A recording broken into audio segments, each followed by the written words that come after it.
বিল উত্থাপিত হয়েছে, ৪টি বিলের সময় বৃদ্ধি করা হচ্ছে, ১টি প্রত্যাহার করা হয়েছে। কাজে সেদিক থেকে আমি মনে করি কার্যক্রমের দিক থেকে দেখা গেলে এই অধিবেশনটা অত্যন্ত গুরুত্বপূর্ণ অধিবেশন। কাজে এই অধিবেশনে সমাপনী ভাষণে আমি প্রথমেই শ্রদ্ধাভরে স্মরণ করছি সর্বকালের সর্বশ্রেষ্ঠ বাঙালি জাতির পিতা বঙ্গবন্ধু শেখ মুজিবুর রহমানকে। শ্রদ্ধা জানাই জাতীয় চার নেতার প্রতি, ৩০ লক্ষ শহীদের প্রতি, ২ লক্ষ মা বোনের প্রতি। কিছুদিন আগে 15ই আগস্ট আমরা পার করেছি, আমাদের জন্য সবথেকে একটা কষ্টের দিন।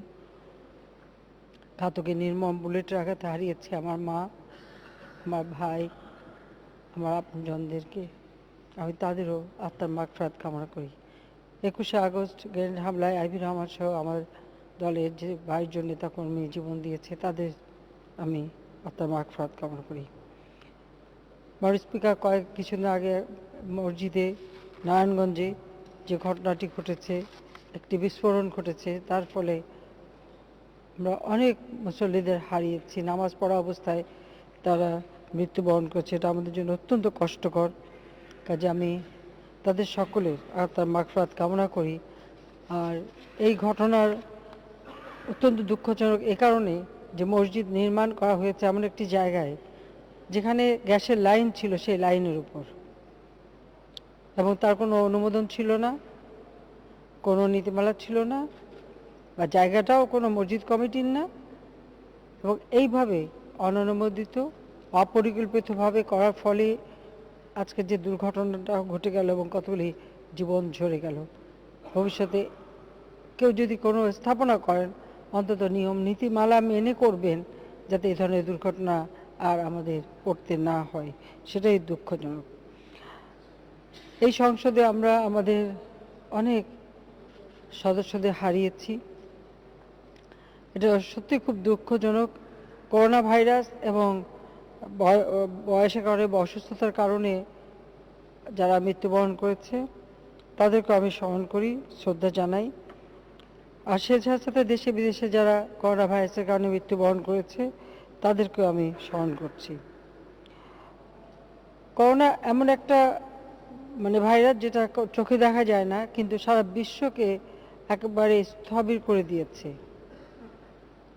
বাংলাদেশেও এর প্রাদুর্ভাব যখন দেখা গেল, আমরা শুরু থেকেই এই করোনা মোকাবেলার জন্য প্রস্তুতি নিয়েছি, এবং করোনা মোকাবেলায় দিন রাত যারা কাজ করেছেন, আমাদের চিকিৎসকরা, নার্স, টেকনিশিয়ান সহ অন্যান্য কর্মীরা, তাদের সবাইকে আমি আন্তরিক ধন্যবাদ জানাই যে তাদের অক্লান্ত পরিশ্রম।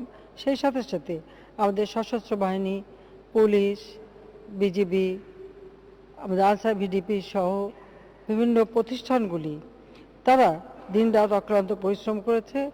আমাদের দলের ছাত্রলীগ, স্বেচ্ছাসেবক লীগ, যুবলীগ, কৃষক লীগ, আমাদের আওয়ামী লীগের নেতাকর্মীরা, তারাও দিনরাত অক্লান্ত পরিশ্রম করেছে বাড়িতে বাড়িতে রিলিফ পৌঁছে দেওয়া, এবং সেই সাথে আমাদের প্রশাসনের সকল স্তরের যারা অফিসার কর্মরত এবং যারা কর্মচারী, প্রত্যেকে অত্যন্ত আন্তরিকতার সাথে কাজ করেছে। নিজের জীবনের ঝুঁকি নিয়ে তারা মানুষের কাছে গেছে, মানুষের পাশে দাঁড়িয়েছে। এবং এই যে প্রশাসন এবং আমাদের রাজনৈতিক কর্মী থেকে শুরু সকলে মিলিতভাবে যে একটা প্রচেষ্টা আমরা চালিয়েছি এই করোনা মোকাবেলায়, তার ফলেই আমরা কিন্তু মৃত্যুর হার আমরা নিয়ন্ত্রণ করতে পেরেছি বা সুচিকিৎসার ব্যবস্থা দিতে পেরেছি, এবং যতদূর সম্ভব আমাদের সহযোগিতা করে গেছি।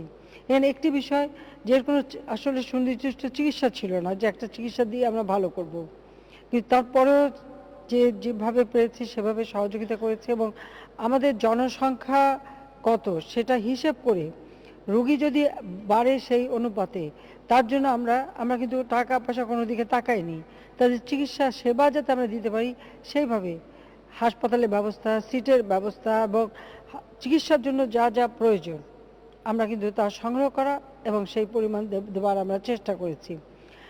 সেই সাথে আমাদের সরকারি হাসপাতাল, বেসরকারি হাসপাতাল এবং অন্যান্য নতুনভাবে বিভিন্ন জায়গাকে হাসপাতালে রূপান্তর করে অথবা কোয়ারেন্টাইনে রাখার জন্য তাদের রাখার ব্যবস্থা করেই আমরা এটাকে নিয়ন্ত্রণের ব্যবস্থা করেছি। এর জন্য পানির মতো টাকা খরচ হয়েছে।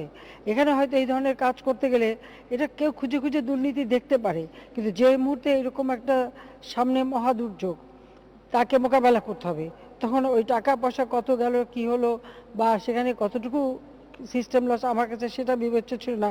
বিবেচ্য ছিল মানুষকে বাঁচানো, কিভাবে মানুষকে রক্ষা করব, সেই ব্যবস্থাটা নেওয়া। এবং সেই ব্যবস্থাটাও আমরা নিয়েছি বলেই আজকে অনেকটা আমরা এটা নিয়ন্ত্রণ করতে পেরেছি, যেখানে এখনও পৃথিবীর অনেক দেশ এবং উন্নত দেশও কিন্তু হিমশিম খাচ্ছে।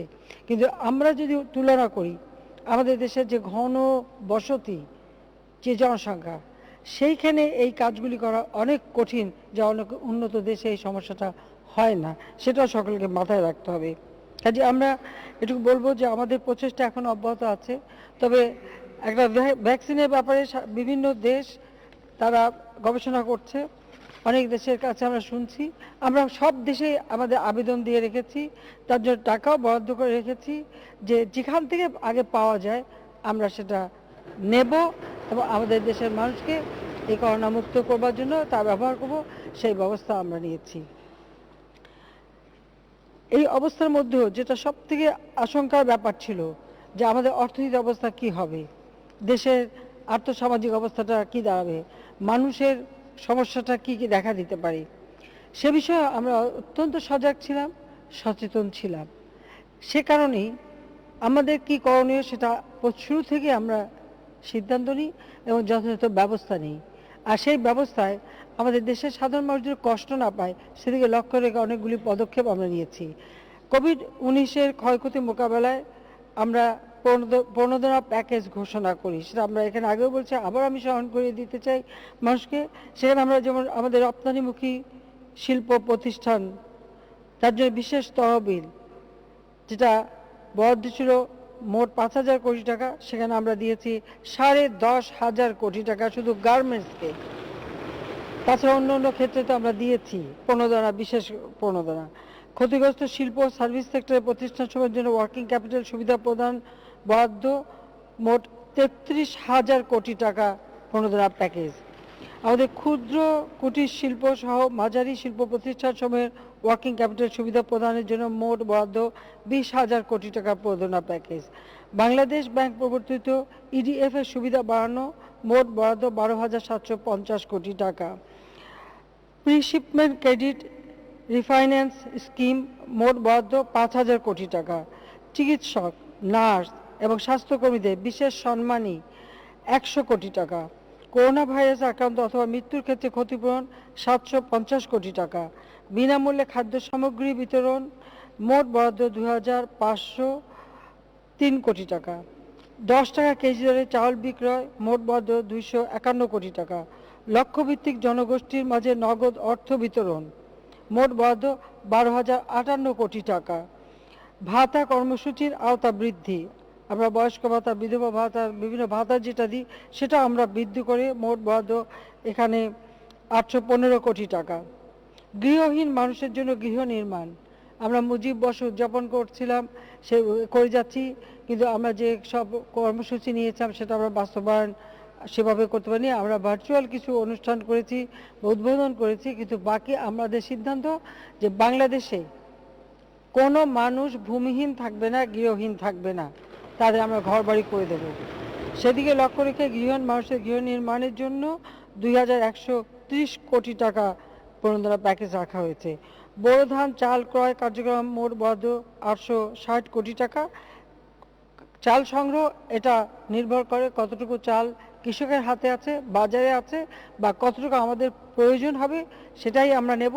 আর কৃষক ন্যায্য মূল্যটা পাচ্ছে কিনা, কৃষক যদি ন্যায্য মূল্য পায় বাজারে আমাদের যাওয়ার খুব একটা দরকার হয় না, সরকারের ক্রয় করার দরকার হয় না। কৃষক যদি না পায় তখনই সরকারকে বাজার থেকে ক্রয় করে দামের সমতা দিয়ে কৃষক যাতে লাভবান হয় সে ব্যবস্থা করতে হয়। তার জন্য আমরা আমাদের সন্দেহ ছিল যদি বন্যা, খরা, এতে বা বন্যা, ঝড় এর জন্য যদি ক্ষতি হয়, তার জন্য আমরা শুরু থেকেই ব্যবস্থা নিয়েছিলাম। কৃষি কাজ যান্ত্রিকীকরণ, আমরা আধুনিক করতে চাই আমাদের কৃষি ব্যবস্থাটা, তার জন্য আমরা বিশেষ প্রণোদনা রেখেছি। সেখানে আমরা প্রায় 3,000 220 কোটি টাকার একটা বরাদ্দ দিই। তাছাড়া কৃষি যান্ত্রিকীকরণের জন্য আরও জিনিসপত্র ক্রয় করা এবং কৃষি ভর্তুকের জন্য প্রায় 32,000 কোটি টাকার মতন আলাদা আমরা ব্যবস্থা নিয়েছি। আর 9,500 কোটি টাকা শুধু ভর্তুকি দেওয়ার জন্য আমরা ব্যবস্থা দিচ্ছি। কৃষকের যাতে কোনো অসুবিধা না হয় সেদিকে আমরা বিশেষ দৃষ্টি দিচ্ছি এবং সারের দাম যা একসময় 90 টাকা ছিল বিএনপি সরকারের আমলে, যার দাম কমিয়ে কমিয়ে এখন মাত্র 12 টাকায় আমরা কৃষকের হাতে পৌঁছে দিচ্ছি। এরপরে কৃষি পূর্ণ অর্থায়ন স্কিম, মোট বরাদ্দ 5,000 কোটি টাকা। নিম্ন আয়ের পেশাজীবী কৃষক ও ক্ষুদ্র ব্যবসায়ীদের জন্য পূর্ণ অর্থায়ন স্কিম, মোট বরাদ্দ 3,000 কোটি টাকা। কর্মসৃজন কার্যক্রম, পল্লী সঞ্চয় ব্যাংক, কর্মসংস্থান ব্যাংক, প্রবাসী কল্যাণ ব্যাংক এবং পিকেএসএফ এর মাধ্যমে প্রায় 2,000 কোটি টাকা এখানে বরাদ্দ রাখা হয়েছে। প্রতিটি ব্যাংকে 500 কোটি টাকা করে দেওয়া হয়েছে, যাতে মানুষ যারা এমনকি প্রবাস থেকে যারা চলে আসছে, এরা অনেকেরই এখানে ছোটোখাটো ব্যবসা ট্যাবসা শুরু করেছিল বা এখানে এসে নতুনভাবে যদি কোনো ব্যবসা করতে চায় তারা যাতে করতে পারে, সেই জন্যই আমরা এই বরাদ্দটা প্রবাসী কল্যাণ ব্যাংকে বিশেষভাবে রেখেছি তাদের জন্য, যে তারা ঋণ নিয়ে কিছু কাজ করতে পারবে, ব্যবসা বাণিজ্য করতে পারবে, নিজের পায়ে দাঁড়াতে পারবে। এছাড়াও প্রবাসে যারা খুব আর্থিক কষ্টে আছে তাদের জন্য কিন্তু প্রবাসী কল্যাণ মন্ত্রণালয়ের মাধ্যমে আমরা কিন্তু টাকাও, নগদ অর্থ সাহায্য পাঠিয়েছি বিদেশে, বিভিন্ন দেশে। বাণিজ্যিক ব্যাংকসমূহের এপ্রিল মে 2020 মাসে স্থগিতকৃত ঋণের আংশিক সুদ মওকুফ বাবদ সরকারের ভর্তুকি 2,000 কোটি টাকা। কারণ সেখানে আমরা যেমন ঋণ নিলে সেখানে আমরা কিন্তু ভর্তুকি দিয়ে ব্যবসা বাণিজ্যটা যাতে চালাতে পারে সেই সুযোগটা সৃষ্টি করে দিয়েছি। আমরা credit risk sharing scheme CRS for SME sector, তার জন্য 2,000 কোটি টাকা। রপ্তানিমুখী তৈরি পোশাক, চামড়াজাত পণ্য, পাদুকা শিল্পের দুস্থ শ্রমিকদের জন্য সামাজিক সুরক্ষা কার্যক্রম প্রবর্তন 1,132 কোটি টাকা। এই 21টি প্যাকেজের আওতায় প্রণোদনার পরিমাণ 1,12,633 কোটি টাকা, যা জিডিপির 4.03%। আমরা এই ব্যবস্থাটা এই জন্য নিয়েছি যে আমাদের অর্থনীতি চাকাটা যেন গতিশীল থাকে আর সাধারণ মানুষ যেন কষ্ট না পায়। এর বাইরেও আমাদের নন এমপিওভুক্ত যত শিক্ষক তাদেরকে আমি আমার বিশেষ তহবিল থেকে তাদের সকলকে আর্থিক সহায়তা দিয়েছি। আমাদের প্রত্যেকটা মসজিদে ইমাম মুয়াজ্জিন এবং তাদের জন্য প্রতিটি মসজিদে আমি কিন্তু আমার বিশেষ তহবিল থেকে এবং আমাদের ইসলামী ফাউন্ডেশনের মাধ্যমে সেখানেও আমরা টাকা পাঠিয়েছি। প্রতিটি মাদ্রাসায় আমরা সহযোগিতা পাঠিয়েছি। এভাবে বিভিন্ন শ্রেণী পেশার মানুষ যেখানে আমরা সম্ভব সরকারি প্রণোদনার বাইরেও কিন্তু আমি অনেক আর্থিক সহায়তা দিয়ে যাচ্ছি, অর্থাৎ কোনো মানুষ যেন এই সময় একেবারে কষ্টে না থাকে সেদিকে বিশেষ দৃষ্টি রেখেই আমরা এই ব্যবস্থাটা নিয়েছি। কারণ আমাদের এটা মাথায় রাখতে হবে যে আমাদের দেশের মানুষের জন্যই আমাদের রাজনীতি। ইতিমধ্যে করোনা ভাইরাস এই অবস্থায়ও আমরা একটা বাজেট দিয়েছি। মাননীয় স্পিকার, এই বাজেট দেওয়ার সময় আমরা চেষ্টা করেছি সেটা হলো যে স্বাভাবিক সময় আমরা যে বাজেট যেভাবে দেই আমরা যেন সেইভাবেই বাজেটটা দিতে পারি। কারণ করোনা ভাইরাস আজকে আছে, আমাদের সমস্যা আছে, হয়তো বাজেট যেভাবে দিয়েছে হয়তো সেটা বাস্তবায়ন নাও করতে পারি বা সেই ধরনের অর্থ আমরা সংগ্রহ করতে না পারি, কিন্তু আমার কথা হচ্ছে আমাদের প্রস্তুতিটা থাকতে হবে। আমরা প্রস্তুতি রাখবো যেন ভবিষ্যতে আমরা সুযোগ পেলে সেটা বাস্তবায়ন করব। যে কারণে আমরা 5,68,000 কোটি টাকার বাজেট ইতিমধ্যে আমরা দিয়েছি, যা মানে জিডিপি 17.9%। আর এবারে বাজেটে আমরা গৃহহীনদের জন্য আলাদাভাবে যেমন 2,130 কোটি টাকা শুধু বরাদ্দ যে গৃহ নির্মাণ। আর বিশেষ করে এবার আমাদের সব থেকে মুশকিল হচ্ছে প্রথমে আসলো করোনা ভাইরাসের ধাক্কা, সেই ধাক্কা কাটাতে না কাটাতেই সেই ধাক্কা তো চলমান, সেটা আমরা যেমন মোকাবেলা করছি, এরই মধ্যে আসলো ঘূর্ণিঝড় জলোচ্ছ্বাস আমফান, সেটার থেকে মানুষকে যেমন আমরা রক্ষা করার জন্য সব ধরনের ব্যবস্থা নিলাম। তারপরে আসলো বন্যা এবং এই যে এবং বন্যাটাও বেশ দীর্ঘদিন চলেছে, কাজে এই যে একটার পর একটা আমাদের উপর আসছে, মাননীয় স্পিকার, আমি চেষ্টা করেছি আমার দেশের মানুষের যেন কষ্ট না হয়, দেশের মানুষ যেন এটা থেকে কোনো দুর্ভোগ না পোহায়, এবং আল্লাহর রহমতে আমরা কিন্তু সেটা কাটাতে সক্ষম হয়েছি, সেটুকু আমি বলবো। আমাদের প্রচেষ্টা মানুষের জন্য কাজ করা, আমরা সেটাই করে যাচ্ছি, সেদিকে লক্ষ্য রেখে আমরা যাচ্ছি। আরেকটা হচ্ছে যে হতাশা, এই বিপদ দেখে ভয়ে হতাশাগ্রস্ত যেন না হয়ে পড়ি। বিপদ আসবে, সেটা আমাকে মোকাবেলা করতে হবে, আর সেই মোকাবেলার জন্য আগাম আমাকে প্রস্তুতি নিতে হবে, এবং আমরা কিন্তু সেই প্রস্তুতি নিয়েই এগিয়ে যাচ্ছি। সেটাই হচ্ছে আমাদের লক্ষ্য, এবং সেইভাবে আমরা কাজ করে যাচ্ছি যে সার্বিক উন্নয়ন যেন আমরা করতে পারি। ইতিমধ্যে দেশে আমাদের এই অবস্থায়ও কিন্তু কিছুদিন আমাদের থমকে যেতে হয়েছিল, সব কিছু প্রায় বন্ধ অবস্থায় ছিল, সব কার্যক্রমই প্রায় স্থবির হয়ে গিয়েছিল, কিন্তু তার মধ্যেও সরকার কিন্তু কখনো বসে থাকেনি। এই যখন আমরা সাধারণ ছুটিও ঘোষণা করি, ঠিক আমাদের যখন করোনা ভাইরাস মোকাবেলা, আমাদের ত্রাণ বিতরণ করতে হবে বা প্রাকৃতিক দুর্যোগ মোকাবেলা করতে হবে, তার জন্য এবং আমাদের কিছু অর্থনৈতিক কার্যক্রম চালু রাখতে হবে, এর জন্য যে যে মন্ত্রণালয় যারা যা দরকার আমরা কিন্তু সকলে কিন্তু সক্রিয়ভাবে কাজ করেছে, এবং আমাদের সত্যি বলতে কি প্রশাসনের সকলে অত্যন্ত দক্ষতার সাথে কাজগুলি করে গেছে, যার ফলে আজকে আমাদের রিজার্ভ আমরা 39.40 বিলিয়ন মার্কিন ডলার উন্নীত করতে পেরেছি। এখানে অবশ্য আরেকটা ব্যাপার আছে, আমাদের অনেক খরচও কমেছে, কারণ করোনা ভাইরাসের কারণে বিদেশ যাওয়া নাই, বিভিন্ন অনুষ্ঠান আদি নাই, তো সেসব কারণেও বেশ আমাদের সাশ্রয় হয়েছে, এবং সেটা আমরা মানুষের কল্যাণেই ব্যয় করতে পারছি, সে কাজ আমরা করে যাচ্ছি। মাথাপিছু আয় 2064 মানে ডলারে উন্নীত হয়েছে। আমাদের আমদানি এবং রপ্তানিও কিন্তু বৃদ্ধি পেয়েছে। মাঝখানে রপ্তানিটা রপ্তানিটা একটু থমকে গিয়েছিল, তখন আমরা বলেছিলাম যে রপ্তানি আমাদের থাকলে এই জন্য গার্মেন্টস আমরা মানে যা চেয়েছে তারা সেইভাবে দিয়েছি, 10,500 কোটি টাকা প্রণোদনা দিয়েছি, এবং প্রত্যেকটা দেশের সাথে, অনেক দেশের সাথে আমি নিজে সরকার প্রধানের সাথে কথাও বলেছি, যাতে আমাদের রপ্তানিটা যেন তারা একেবারে ক্যান্সেল না করে, রপ্তানির জন্য অব্যাহত থাকে। আজকে আমাদের রপ্তানিও কিন্তু বৃদ্ধি পেয়েছে, এবং রপ্তানি বৃদ্ধি পেয়েছে, আমদানিও আমাদের বৃদ্ধি পাচ্ছে, কাজেই সেদিক থেকে আমাদের ইতিমধ্যে বড় বড় মেগা প্রজেক্টগুলি থমকে গেছিল, সেগুলি কিন্তু কাজ চলমান এবং সেগুলি চলছে। আর ডিজিটাল পদ্ধতি করার ফলে, যেহেতু 2008-এর নির্বাচন ইস্তাহারে ছিল ডিজিটাল বাংলাদেশ, এই ডিজিটাল বাংলাদেশ করে আজকে আমরা আমাদের সরকারি কার্যক্রমটা চলমান রাখতে সক্ষম হয়েছি। আমাদের দেশটাকে আমরা এগিয়ে নিয়ে যেতে চাই, ইতিমধ্যে অনেক কাজ আমরা করেছি, সেই বিস্তারিত আমি আর বলতে চাই না। তারপরে আমি বলবো যে আমরা কিন্তু যেমন প্রতি সপ্তাহে যেভাবে একনেকের মিটিং আগে করতাম, আমরা কিছু ভার্চুয়াল মিটিং করলেও আমরা কিন্তু সেটা করে যাচ্ছি, এবং প্রকল্পগুলি আমাদের মন্ত্রণালয় এবং পরিকল্পনা কমিশন এই অবস্থায়ও তারা কাজ করে যাচ্ছে এবং প্রকল্পগুলি করে যাচ্ছে। এখানে একটি প্রকল্প নিয়ে আমাদের মাননীয় বিরোধী দলের কথা বলেছেন যে একটি চেয়ারের দাম একটি চেয়ার না, একটা ইউনিট, সেখানে অনেকগুলি চেয়ার মিলেই এই দামটা ধরা হয়েছে।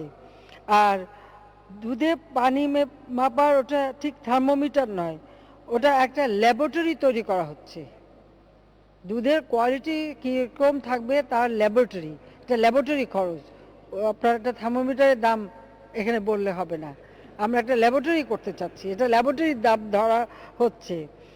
আর তাছাড়া বর্জ্য ব্যবস্থা, বর্জ্য খালি রাখবে না, বর্জ্যটারে প্রক্রিয়াজাত করা, এটাকে ডিসপোজাবল করা, তার জন্য যন্ত্রটা কেনা, তার জন্য এই দামটা। আমি একটু অনুরোধ করব, যখন একটা অভিযোগ আনতে হবে সরকারের বিরুদ্ধে বিরোধী দলের, তো খুব স্বাভাবিক, তবে তথ্যগুলি ভালোভাবে নিয়ে আনলে পরে আমার মনে হয় একটু ভালো হয়, তাহলে আমরাও উত্তর দিতে পারি।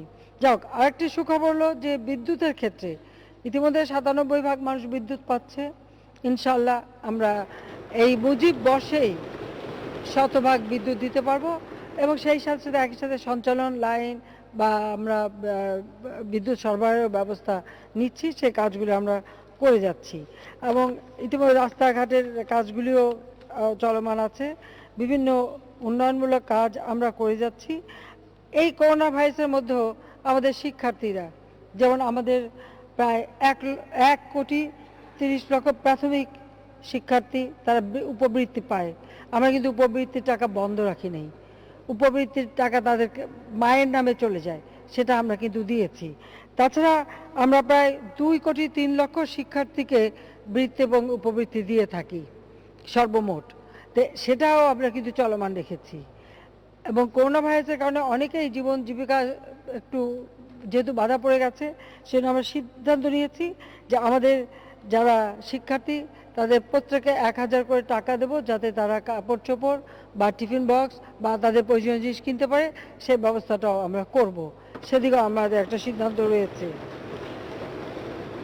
আমাদের লক্ষ্যই হচ্ছে যে, আমি আগেই বললাম যে আজকে আমরা কিন্তু, যেটা প্রথমে আমি নির্দেশ দিয়েছিলাম যে আমাদের খাদ্য উৎপাদন বাড়াতে হবে। খাদ্যটা মানে পেটে গেলে পিঠে চলে, খাদ্যটা যেন ঠিক থাকে। এবং সেভাবেই কিন্তু আমরা কৃষকদের প্রণোদনা দেওয়া, ভর্তুকি দেওয়া এবং তাদেরকে সহযোগিতা করে যাচ্ছি। এমনকি ধান কাটা, এবার তো কি অনেক এলাকায় তো হাওড়ে ধান কাটা নিয়ে খুব দুশ্চিন্তা ছিল। আমি যখন আমার ছাত্রলীগের ছেলেদের বললাম যে ধান কাটতে হবে, পাশাপাশি ধান কাটার জন্য যারা দাওয়ালরা যায় এক জায়গা থেকে আরেক জায়গা, আমাদের যেমন এক জেলার ডিসি এবং অন্য জেলার ডিসি তার কোন এলাকা থেকে যারা যায় তার নিজেরা গাড়ি টাড়ি ভাড়া টাড়া করে তাদেরকে পাঠানো, থাকার ব্যবস্থা, খাওয়ার ব্যবস্থা এবং ধান কাটা। এবং সেজন্য এবারে ধান সকলের আগে ধান কেটে কৃষকের ঘরে পৌঁছে দিয়েছে। এবং সেই ক্ষেত্রে আমাদের নেতাকর্মীরা, আমাদের কৃষক লীগের নেতাকর্মীরা, ছাত্রলীগ, আমাদের স্বেচ্ছাসেবক লীগ, যুবলীগ প্রত্যেকে নেমেছে এবং ধান কেটে কেটে, এবং তারা যে কেটে যাচ্ছে তার কিন্তু কে কোথায় কাটছে, কার ধান, সমস্ত হিসেব আমাকে দিয়ে প্রতিদিন আমার কাছে তারা মেসেজ পাঠায়।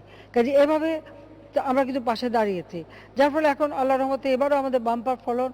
আগামীতে আমাদের আউশ আমনটাও আমাদের খুব ভালো হবে এবং নতুনভাবে আবার এই পানি নামার সাথে সাথেই আবার চারা রোপণ হচ্ছে। তাদের সব রকম ব্যবস্থা আমরা করে দিচ্ছি যাতে কোনো রকমের খাবারের অভাব না হয়।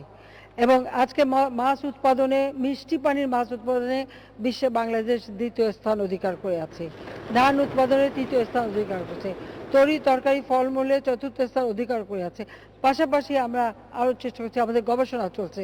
আজকের পেপারে দেখবেন নতুন 3টি ধানের বীজ ছাড়া হয়েছে। সেখানে হচ্ছে ওটা হচ্ছে বাড়ি 97, 98, 99।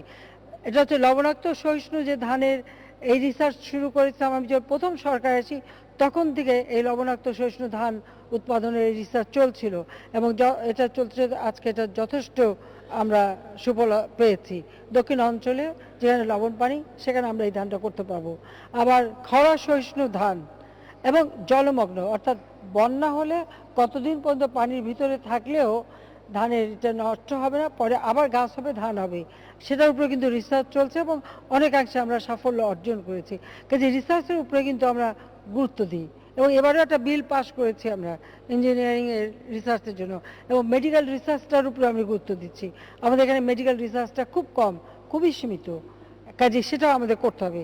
আসলে রিসার্চ ছাড়া আমরা কোনো কিছুই কিন্তু করতে পারি না, কোনো কিছু আবিষ্কার করতে পারি না। কাজে আমাদের এটাও শিক্ষার ক্ষেত্রে দিকটাও আমরা বিশেষভাবে নজর দিচ্ছি। যাই হোক, আমি এটুকু বলতে চাই যে কোনো সংকটের সময় আমাদের মানে পিছিয়ে থাকতে আমরা পারবো না, আমাদের এগিয়ে যেতে হবে। সংকট মোকাবেলা করব, অর্থনৈতিক উন্নয়নের গতি চাকাটাও আমরা সচল রাখবো। এটাই হচ্ছে আমাদের সরকারের নীতি এবং সেই নীতি আমরা মেনে যাচ্ছি। আর সেই সাথে সাথে কিছু কিছু সমস্যা দেখা দেয়, একটা ঘটনা ঘটে, দুর্ঘটনা ঘটে, যেমন ইউএনের উপরে যে আঘাত গতকালকে আমি যা বলেছি সেই ব্যবস্থা আমরা নিচ্ছি। তাছাড়া বিচার বহির্ভূত হত্যাকাণ্ডের কথা বলছেন, এটা কারা শুরু করেছিল? এটা তো জিয়াউর রহমানের আমল থেকেই শুরু। আমাদের বহু নেতাকর্মী লাশও পাওয়া যায়নি। আমি কিছুদিন আগে আমি পার্লামেন্টে বলেছি যে এরকম বহু ঘটনা ঘটেছে। আর তারপরে তো একেবারে প্রাতিষ্ঠানিক রূপ দেওয়া হলো এবং সেই ধারাবাহিকতা তো অব্যাহত রয়েছে এবং আমরা চেষ্টা করেছি এগুলি মোকাবেলা মানে কীভাবে আমরা নিয়ন্ত্রণ করব। কিন্তু পাশাপাশি এটাও আমাদের দেখতে হবে যে আমাদের মাদক নিয়ন্ত্রণ করতে হবে, সন্ত্রাস নিয়ন্ত্রণ করতে হবে, জঙ্গিবাদ নিয়ন্ত্রণ করতে হবে। সেগুলি নিয়ন্ত্রণ করতে আইন শৃঙ্খলা রক্ষাকারী সংস্থা যথাযথ কাজ করে যাচ্ছে এবং যথেষ্ট তারা সাফল্য অর্জন করছে এবং তারা নিজেদের জীবনের ঝুঁকি নিয়ে করছে।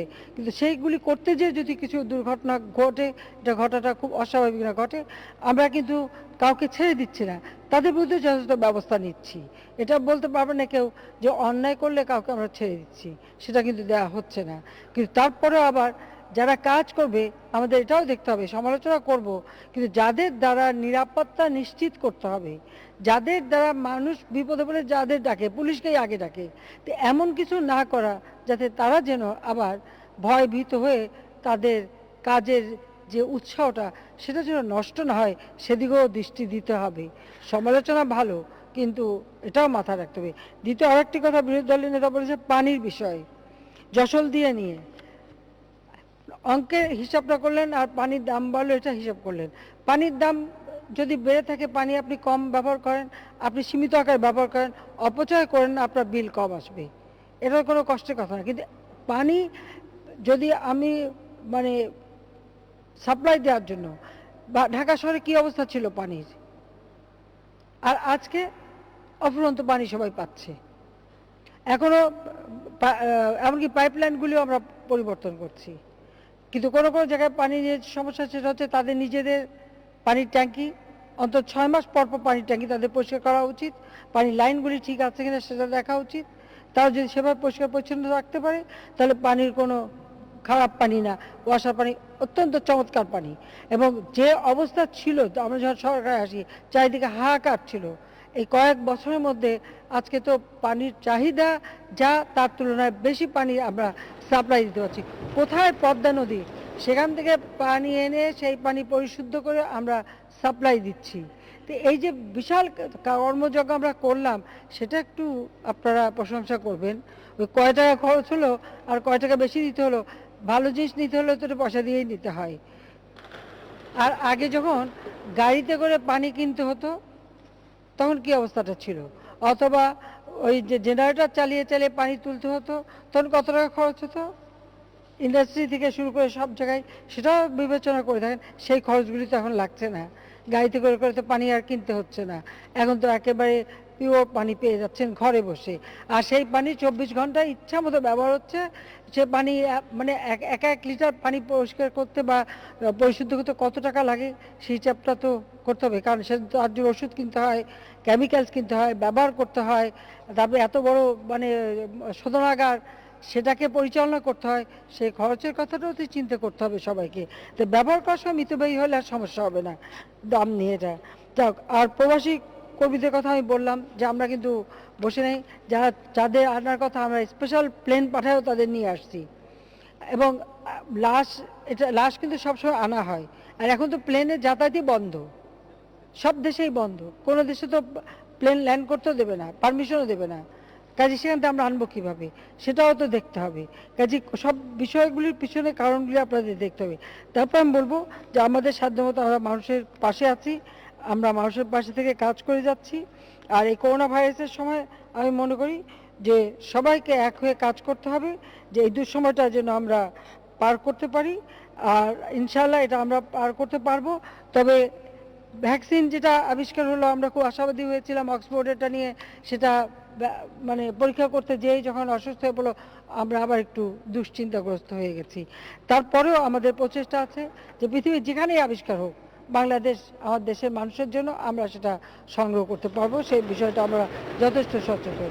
যাক, আমি আর সময় নিতে চাই না মাননীয় স্পিকার, আমি আপনাকে আন্তরিক ধন্যবাদ জানাচ্ছি যে সংসদ পরিচালনার জন্য। আমি মাননীয় স্পিকারকে আন্তরিক ধন্যবাদ জানাচ্ছি। আমি ধন্যবাদ জানাচ্ছি মাননীয় সংসদ উপনেতা, মন্ত্রিসভার মাননীয় সদস্যবৃন্দ, মাননীয় চিফ হুইপ এবং হুইপবৃন্দ এবং সকল মাননীয় সংসদ সদস্যকে। আর বিরোধী দলীয় নেতা এবং উপনেতা সকলকে ধন্যবাদ জানাই। বিরোধী দলের চিফ হুইপ, বিরোধী দলের সকল সংসদ সদস্যকেও আন্তরিক ধন্যবাদ জানাচ্ছি। আর এবারে এই পার্লামেন্টে সেশনে যে বিল পাস হলো, এখানে কিন্তু আমাদের সরকার দলীয় কেউ কথা বলার সুযোগই পায়নি, একমাত্র বিরোধী দলেরই এই পার্লামেন্ট ছিল এবং তারাই কথা বলে গেছে। গত 5 দিন তাদের উপস্থিতিটা প্রতি মুহূর্তে আমরা টের পেয়েছি। শুধু একদিন আমরা যেহেতু আমাদের দুজন মাননীয় সংসদ সদস্য মারা গেছেন, সেই জন্য আমরা সেদিন আর পার্লামেন্ট চলেনি, কিন্তু তারপরে বিল পাসের সময় একমাত্র বিরোধী দলের দখলে পার্লামেন্টে পাস, এটাই বলতে হবে। যাক, সেজন্য আমি ধন্যবাদ জানাচ্ছি। এবং আমাদের বিলগুলিতে তাদের সংশোধনীও অনেক গ্রহণ করা হয়েছে। তো আমি ধন্যবাদ জানাই যে এই যে প্রত্যেকটা বিল পড়ে সংশোধনী নিয়ে আসা, এই জন্য আপনাদের আন্তরিক ধন্যবাদ। আমি ধন্যবাদ জানাচ্ছি মাননীয় ডেপুটি স্পিকার এবং সভাপতি মণ্ডলীর সদস্যবৃন্দকে। আন্তরিক ধন্যবাদ জানাই সংসদ সচিবালয়ের সিনিয়র সচিব সহ কর্মচারীবৃন্দকে, সরকারের বিভিন্ন মন্ত্রণালয়, বিভাগ, দপ্তরের কর্মকর্তা কর্মচারীবৃন্দ, এবং আরও ধন্যবাদ জানাই পুলিশ, ফায়ার সার্ভিস, গণপূর্ত, বিদ্যুৎ, টেলিফোন বিভাগ সহ সংশ্লিষ্ট সকল সেবাদানকারী প্রতিষ্ঠানের ব্যক্তিবর্গকে, জাতীয় দৈনিক পত্রিকা, বিভিন্ন সংবাদ সংস্থা, বাংলাদেশ বেতার, সংসদ, বাংলাদেশ টেলিভিশন, বেসরকারি টিভি চ্যানেল সহ সকল গণমাধ্যমের সাংবাদিক, কর্মকর্তা কর্মচারীবৃন্দ, সবাইকে আমার আন্তরিক ধন্যবাদ জানিয়ে এটুকু বলবো যে আমরা নিয়ম আমাদের 60 দিন পর পর বসতে হয়, আবার 60 দিন পরে আমাদের দেখা হবে। আমরা এটুকু চাই যে বাংলাদেশের অর্থনৈতিক যে অগ্রযাত্রা, এই অগ্রযাত্রা যেন অব্যাহত থাকে। জাতির পিতার জন্মশতবার্ষিকী এবং আমাদের সুবর্ণ জয়ন্তী আমরা উদযাপন করছি, হয়তো করোনা ভাইরাসের কারণে যেভাবে করার সেবা করতে পারছি না, কিন্তু মানুষের পাশে দাঁড়িয়ে মানুষের সেবা করেই জাতির পিতার আকাঙ্ক্ষা আমরা পূরণ করব এবং বাংলাদেশকে আমরা এগিয়ে নিয়ে যাব জাতির পিতার স্বপ্নের সোনার বাংলাদেশ হিসেবে, এবং সেইভাবে আমরা গড়ে তুলব। সেই কথা বলেই আমি সবাইকে আবারও ধন্যবাদ জানিয়ে আর বক্তব্য শেষ করছি। জয় বাংলা, জয় বঙ্গবন্ধু, বাংলাদেশ চিরজীবী। ধন্যবাদ মাননীয় সংসদ নেতা প্রধানমন্ত্রী শেখ হাসিনা, আপনার সমাপনী বক্তব্যের জন্য আপনাকে অসংখ্য ধন্যবাদ। মাননীয় সদস্যবৃন্দ, একাদশ জাতীয় সংসদের নবম অধিবেশনটি ছিল সংক্ষিপ্ত। এই অধিবেশনেও স্বাস্থ্যবিধি পরিপূর্ণভাবেই পালন করা হয়েছে। স্বাস্থ্যবিধি মেনে সংসদ পরিচালনায় আমাকে সহযোগিতা প্রদান করার জন্য আপনাদের সকলকে আন্তরিক ধন্যবাদ এবং কৃতজ্ঞতা জানাচ্ছি। এই অধিবেশনটি সংক্ষিপ্ত হলেও ছিল অত্যন্ত গুরুত্বপূর্ণ। এই অধিবেশনের 5টি বৈঠকে মোট 6টি বিল পাশ করা হয়েছে। আইন প্রণয়নের পাশাপাশি কার্যপ্রণালী বিধির 71 বিধিতে 38টি নোটিশ পাওয়া যায়। মাননীয় প্রধানমন্ত্রীর উত্তর দানের জন্য মোট 27টি প্রশ্ন পাওয়া যায়। তার মধ্যে মাননীয় প্রধানমন্ত্রী 7টি প্রশ্নের উত্তর প্রদান করেছেন। মাননীয় মন্ত্রীদের উত্তর দানের জন্য 661টি প্রশ্ন পাওয়া যায়। 182টি প্রশ্নের উত্তর মাননীয় মন্ত্রীগণ মহান সংসদে প্রদান করেছেন। এছাড়াও 3টি বিল উত্থাপিত হয়ে ইতিমধ্যেই কমিটিতে প্রেরণ করা হয়েছে এবং 4টি বিলের সময় এই অধিবেশনে বৃদ্ধি করা হয়েছে। সংসদ পরিচালনায় সহায়তা প্রদানের জন্য আমি মাননীয় সংসদ নেতা প্রধানমন্ত্রী শেখ হাসিনাকে আন্তরিক ধন্যবাদ জানাচ্ছি। আমি ধন্যবাদ জানাই মাননীয় সংসদ উপনেতা, মন্ত্রিসভার মাননীয় সদস্যবৃন্দ, সরকার দলীয় চিফ হুইপ ও হুইপবৃন্দ এবং সকল সংসদ সদস্যবৃন্দকে। আমি মাননীয় বিরোধী দলীয় নেতা, বিরোধী দলীয় উপনেতা ও বিরোধী দলীয় চিফ হুইপ সহ বিরোধী দলের সকল সংসদ সদস্যকে আন্তরিক ধন্যবাদ এবং কৃতজ্ঞতা জানাই। আমার সহকর্মী মাননীয় ডেপুটি স্পিকার ও সভাপতি মণ্ডলীর সদস্যবৃন্দকেও তাদের সহযোগিতা ও পরামর্শের জন্য ধন্যবাদ। আন্তরিক ধন্যবাদ জানাই সংসদ সচিবালয়ের সিনিয়র সচিব সহ কর্মকর্তা ও কর্মচারীবৃন্দ, সরকারের বিভিন্ন মন্ত্রণালয়, বিভাগ এবং দপ্তরের কর্মকর্তা কর্মচারীবৃন্দকে। আরও ধন্যবাদ জানাই পুলিশ, ফায়ার সার্ভিস, গণপূর্ত, বিদ্যুৎ ও টেলিফোন বিভাগ সহ সংশ্লিষ্ট সকল সেবা প্রদানকারী প্রতিষ্ঠানের ব্যক্তিবর্গকে। জাতীয় দৈনিক পত্রিকা, বিভিন্ন সংবাদ সংস্থা, বাংলাদেশ বেতার, সংসদ, বাংলাদেশ টেলিভিশন ও বেসরকারি টিভি চ্যানেল সহ দেশের সকল গণমাধ্যমের সাংবাদিক, কর্মকর্তা ও কর্মচারীবৃন্দকে জানাই আন্তরিক ধন্যবাদ। 2020 সাল আমরা মুজিব বর্ষ পালন করছি। আমি সর্বকালের সর্বশ্রেষ্ঠ বাঙালি জাতির পিতা বঙ্গবন্ধু শেখ মুজিবুর রহমানের প্রতি গভীর শ্রদ্ধা জানাচ্ছি। আমরা ইতিমধ্যেই জাতীয় সংসদে মুজিব বর্ষ পালন কার্যক্রম হিসেবে বৃক্ষরোপণ কর্মসূচি বাস্তবায়ন করছি। আমি সকল মাননীয় সংসদ সদস্যবৃন্দকে সংসদ প্রাঙ্গণে বৃক্ষরোপণের বিনীত অনুরোধ জানাচ্ছি। মাননীয় সদস্যবৃন্দ, আপনাদের সকলের সুস্বাস্থ্য ও দীর্ঘায়ু কামনা করছি। আপনাদের সকলের প্রতি সশ্রদ্ধ অভিবাদন ও শুভ কামনা জানিয়ে আমি এখন মহামান্য রাষ্ট্রপতি কর্তৃক প্রদত্ত অধিবেশন সমাপ্তি সম্পর্কিত আদেশটি পাঠ করছি। গণপ্রজাতন্ত্রী বাংলাদেশের সংবিধানের ৭২ অনুচ্ছেদের ১ দফায় প্রদত্ত ক্ষমতা বলে আমি গণপ্রজাতন্ত্রী বাংলাদেশের রাষ্ট্রপতি মোহাম্মদ আব্দুল হামিদ একাদশ জাতীয় সংসদের চলতি নবম ২০২০ খ্রিস্টাব্দের চতুর্থ অধিবেশন ১৪২৭ বঙ্গাব্দের ২৬ ভাদ্র মোতাবেক ২০২০ খ্রিস্টাব্দের ১০ সেপ্টেম্বর বৃহস্পতিবার বৈঠক শেষে সমাপ্তি ঘোষণা করিতেছি। মোহাম্মদ আব্দুল হামিদ, রাষ্ট্রপতি, গণপ্রজাতন্ত্রী বাংলাদেশ। আপনাদের সকলের সহযোগিতার জন্য আন্তরিক ধন্যবাদ। আসসালামু আলাইকুম।